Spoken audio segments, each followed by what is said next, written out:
Hello guys, ayan, tapos na naman akong nagluto ng dinner nilang mga bata at saka mga amo.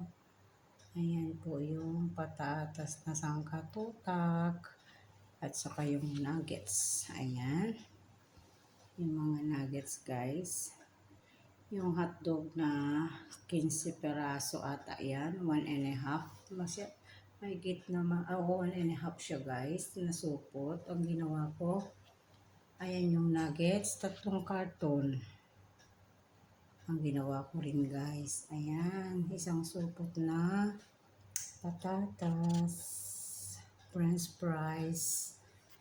Ayan, ready na po. Ayan yung mga recado. Ayan, tubig nila. Sa freezer pa yung soft drinks. Kasi hindi pa sila kakain. Nilagay ko pa sa freezer guys yung Pepsi. Ayan guys. Ang pagkain nila ngayon. Thank you for watching. Bye bye.